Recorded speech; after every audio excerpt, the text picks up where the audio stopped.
Historia del movimiento maderista.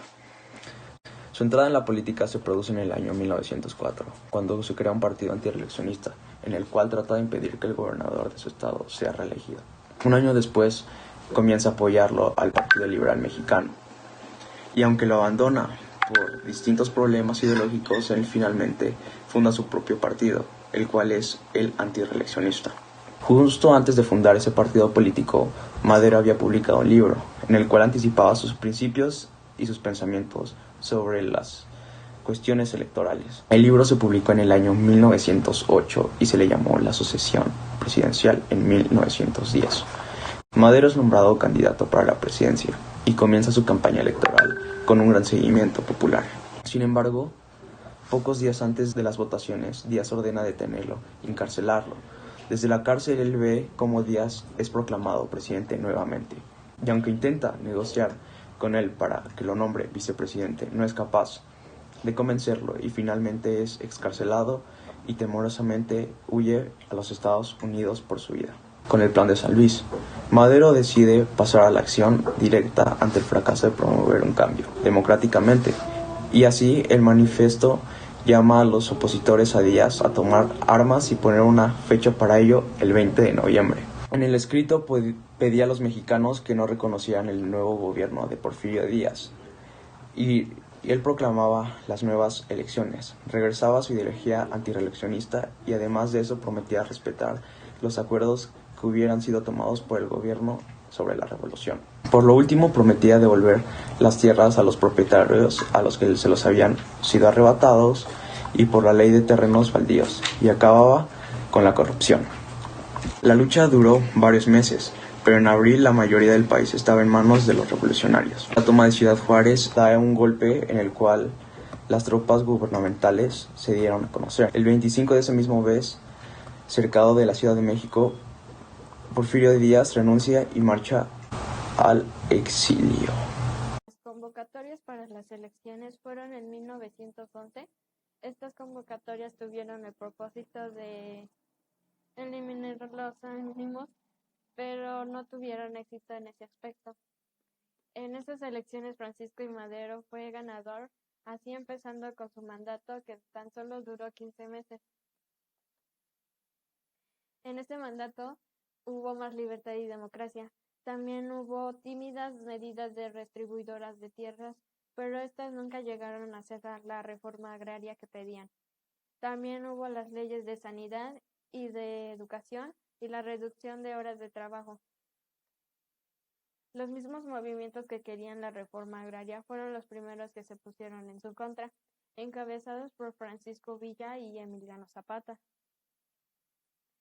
En 1913, Victoriano Huerta da un golpe de Estado con el apoyo de un embajador estadounidense.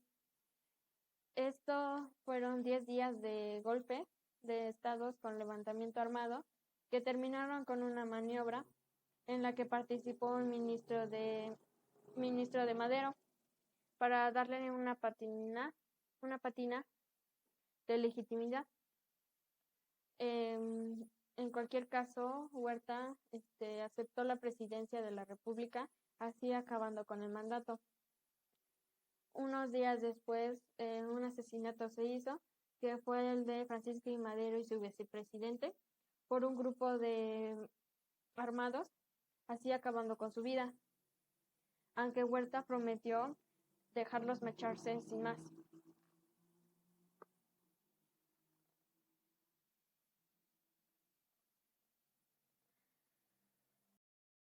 Los representantes destacados del maderismo fueron Francisco I. Madero.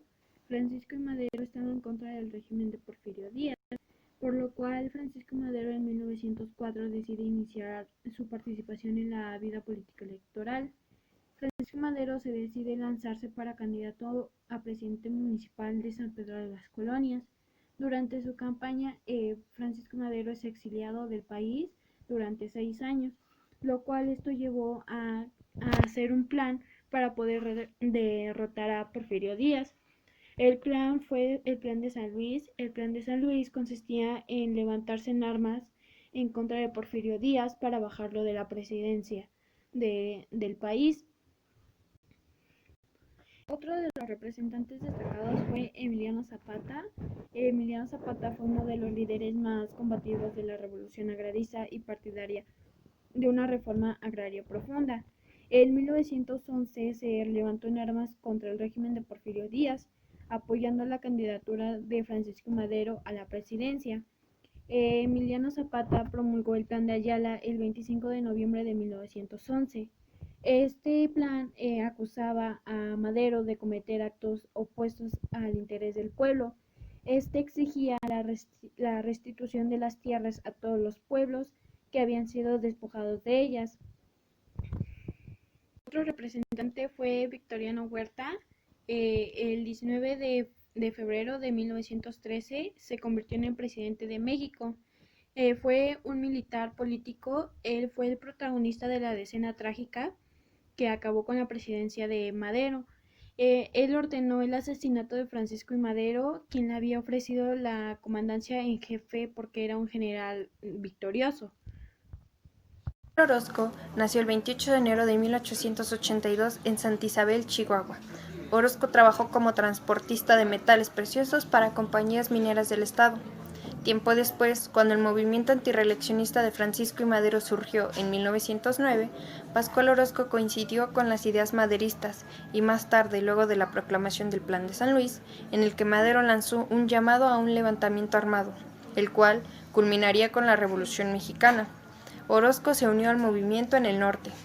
Pascual Orozco aportó gran parte de su capital para adquirir armas, y al ser miembro del club antirreeleccionista fue nombrado jefe del distrito de Guerrero.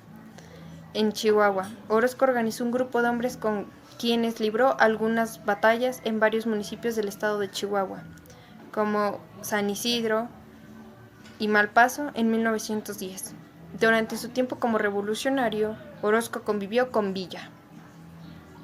Una serie de malas decisiones por parte de Madero y la influencia de Francisco León de la Barra, la relación de Madero con Orozco y otros jefes revolucionarios como Francisco Villa se fraccionó, lo cual derivó en la proclamación del Plan de Ayala y la rebelión en contra de Madero. A excepción de Pascual Orozco por el incumplimiento de la presidencia hacia las demandas del movimiento revolucionario, en 1912 Orozco renunció a su cargo como comandante de las fuerzas rurales del estado de Chihuahua y se sublevó contra Madero. En respuesta, Madero ordenó a Victoriano Huerta contrarrestar los ataques insurreccionistas de Orozco, a quien derrotó en 2 ocasiones. Orozco y 4 de sus compañeros fueron perseguidos y asesinados en 1915 por un pelotón. Durante su tiempo como revolucionario, Orozco convivió con Pancho Villa y juntos participaron en la toma de Ciudad Juárez en 1911. El triunfo de los revolucionarios significó una gran ventaja sobre las fuerzas de Porfirio Díaz, y a partir de ese momento, el porfiriato se debilitó y Francisco I. Madero logró acceder a la presidencia ese mismo año. Cerdán Alatriste nació el 1 de noviembre de 1876 en Puebla. Fue el tercero de 4 hijos de María del Carmen Alatriste Cuesta y Manuel Cerdán, uno de los fundadores del Partido Socialista Mexicano. Aquiles Cerdán fue un revolucionario y partidario de Madero. Se supone que él es quien visita al futuro presidente en su exilio en Estados Unidos.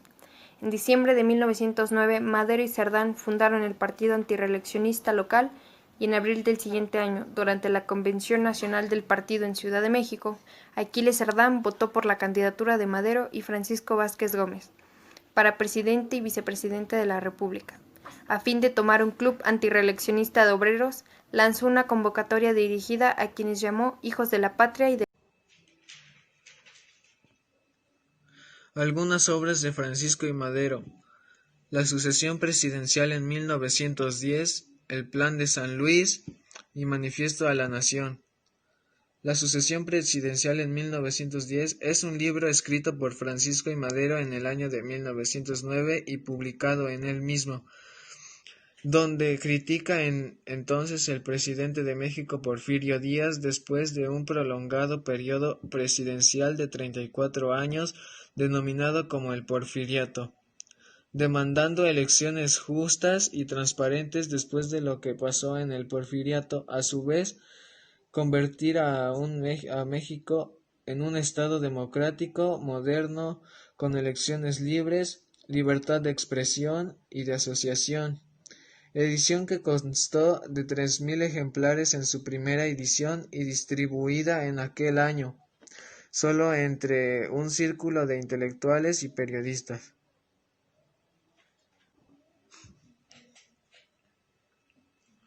El Plan de San Luis. El Plan de San Luis fue un plan propuesto el 5 de octubre de 1910 por Francisco I. Madero, líder del movimiento revolucionario de México, cuyo fin era un levantamiento popular en contra de la dictadura de Porfirio Díaz.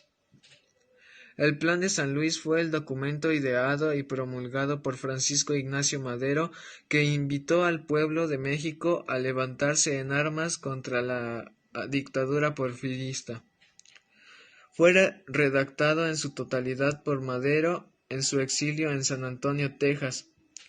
Se llamó Plan de San Luis, que se fechó el documento 5 de octubre de 1910, día de que Francisco Ignacio Madero salió libre de prisión de San Luis Potosí, México. Sería hasta el 8 de octubre de 1910 que fue promulgado.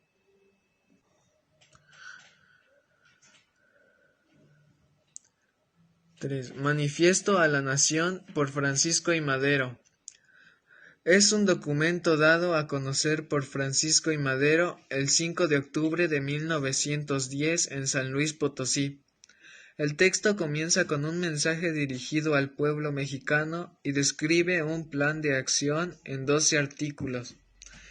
Uno de los artículos con más impacto en el manifiesto es el cuarto, en donde se declara la ley suprema de la República, el principio de no reelección del presidente y vicepresidente de la República, gobernadores de los estados y presidentes municipales.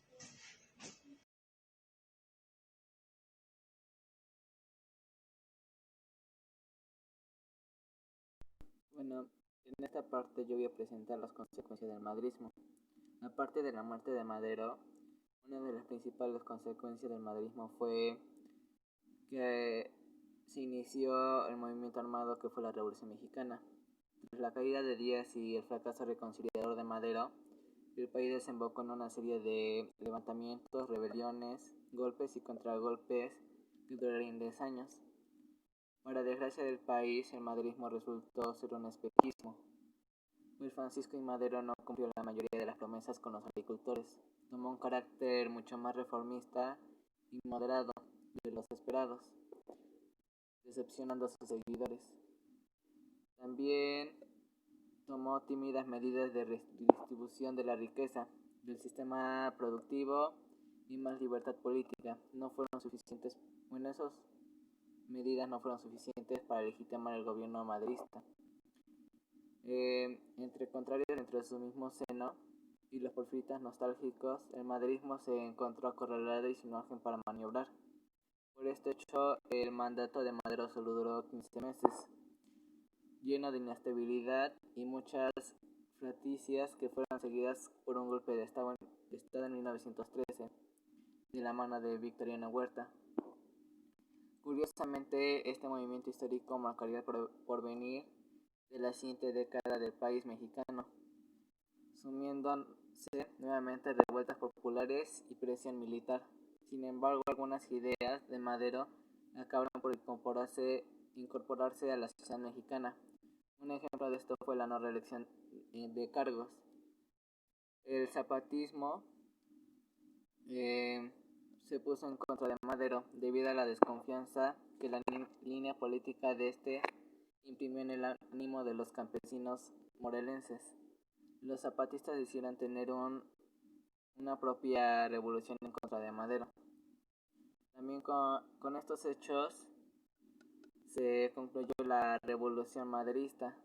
Entonces una gestión gubernamental limitada se desencadenó de manera incontenible. El gobierno de Madero también se debilitó en poco tiempo bajo la presión de quienes descartaban mayoritariamente las posibilidades de un nuevo orden sustentado.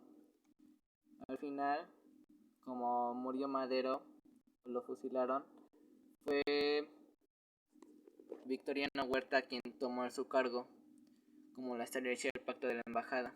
Bueno, con esto concluiremos nuestro tema que fue el madrismo.